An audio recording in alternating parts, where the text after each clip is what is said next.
Buenas tardes, nosotros somos Leonardo Madrid, José Alfredo y su servidor Diego Arturo González y les vamos a presentar nuestra situación problema de derrame de un ducto de Pemex en Cadereyta.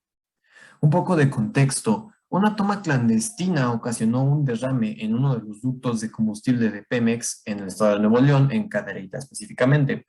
A pesar de que Pemex pudo reparar el ducto dañado por la toma clandestina, y sus labores de limpieza y sus esfuerzos de limpieza de la zona, pues la mayoría del agua natural se vio afectada por el combustible.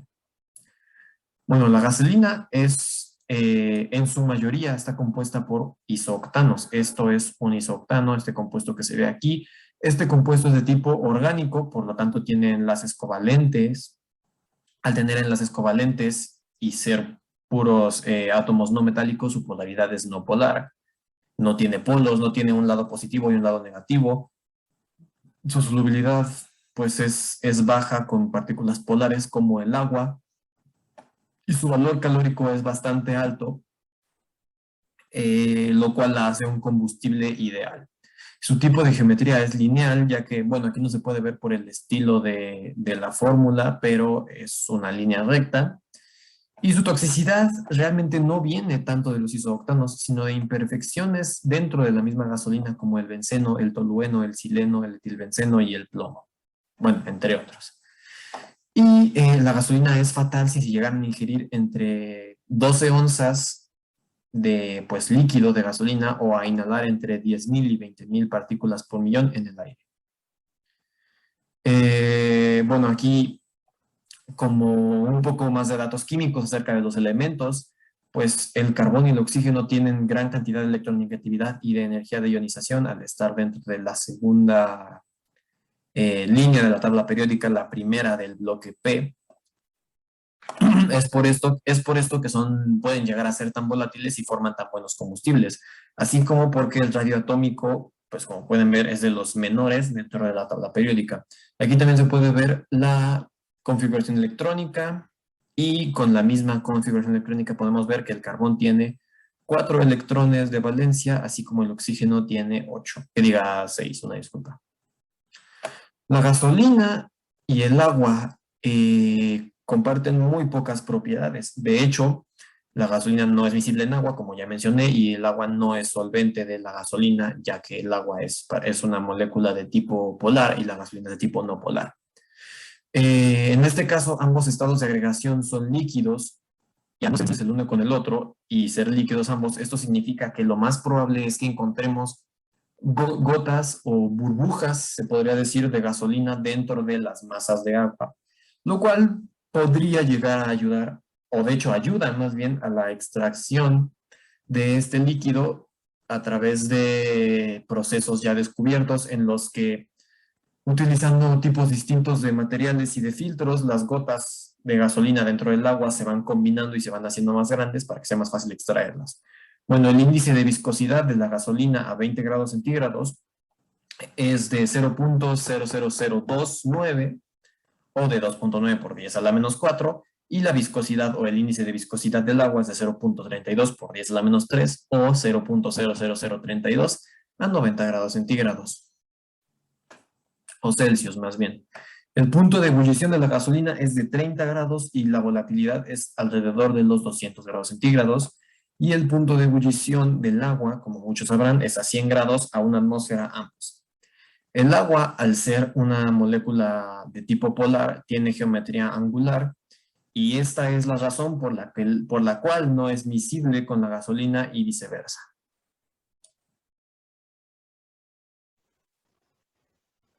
La gasolina está compuesta por varios hidrocarburos que serían el metano, el etaleno, el hexano, el benceno y el octano.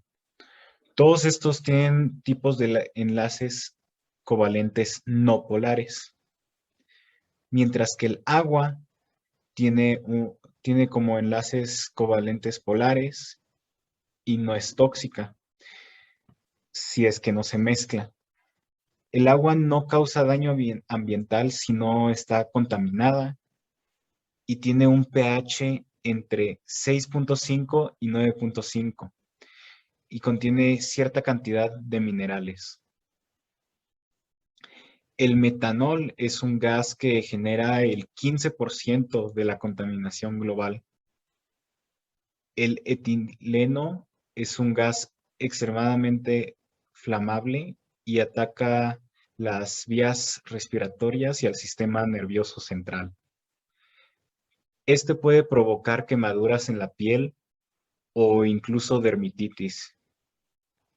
El hexano es flamable, como también es un narcótico que provoca confusión mental.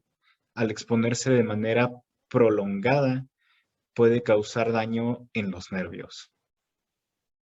El benceno genera smog y exposición a altos niveles de este puede provocar provoca la muerte. Es tóxico para los organismos acuáticos y provoca la muerte de los cultivos. El octano tiene un grado de toxicidad mortal y puede generar emisiones de azufre.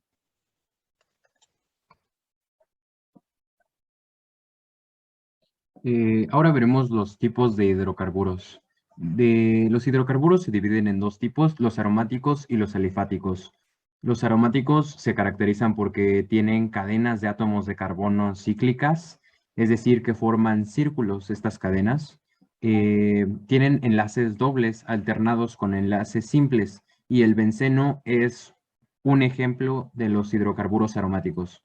Por el otro lado, los alifáticos no forman anillos generalmente y sus cadenas pueden ser abiertas o cerradas y se dividen en dos tipos, los de cadena abierta y los de cadena cerrada.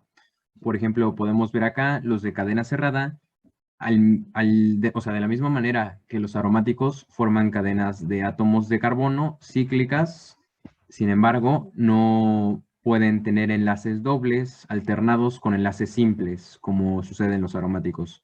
Y los de cadena abierta se caracterizan porque son los alcanos, los alquenos y los alquinos. Las propiedades físicas y químicas de los hidrocarburos y del agua. Como estábamos viendo con mi compañero, los hidrocarburos generalmente se caracterizan porque mientras el tamaño del hidrocarburo sea mayor, su punto de ebullición es mayor. Mientras sea más grande, su densidad también aumenta. Y de la misma manera, sus fuerzas intermoleculares son mayores mientras sus moléculas sean más grandes. El benceno es un ejemplo de los hidrocarburos, como vimos, y los hidrocarburos se caracterizan porque no son polares ni solubles en agua. Por el otro lado, el agua, podemos ver que se caracteriza por no tener color, olor ni sabor. Su punto de ebullición se da a los 100 grados a nivel del mar, Celsius. Tiene un bajo grado de ionización y su tensión superficial es alta comparada con otros líquidos. Y el agua sí es polar, como ya vimos. Ahora hablaremos del derecho al agua. Por ejemplo, en este caso, que ya vimos que, bueno, el agua potable de Nuevo León quedó contaminada, podemos ver acá un decreto, un documento publicado por la CNDH que estipula: toda persona tiene el derecho al acceso, disposición y saneamiento de agua para consumo personal y doméstico de forma suficiente, salubre, aceptable y asequible. El Estado garantizará este derecho y la ley definirá las bases, apoyos y modalidades para el acceso y uso equitativo y sustentable de los recursos hídricos, estableciendo la participación de la Federación, las entidades federativas y los municipios, así como la participación de la ciudadanía para la consecución de dichos fines. O sea, resumido, todas las personas tienen derecho al agua y el agua debe de estar garantizada por el gobierno. Agua potable y en buenas condiciones. Vimos que en este caso el agua se contaminó y pues debe de ser solucionado, y acá son unas posibles consecuencias de beber agua contaminada con hidrocarburos, como en este caso. Estas pueden llegar a ser la pérdida de visión, dolor de cabeza, variedad de infecciones, convulsiones y en el peor de los casos muerte súbita, ¿no? Pero también puede tener varias afectaciones graves como daños al riñón, cáncer y ataques al corazón. Así que, bueno, esto es algo que se debe de tratar.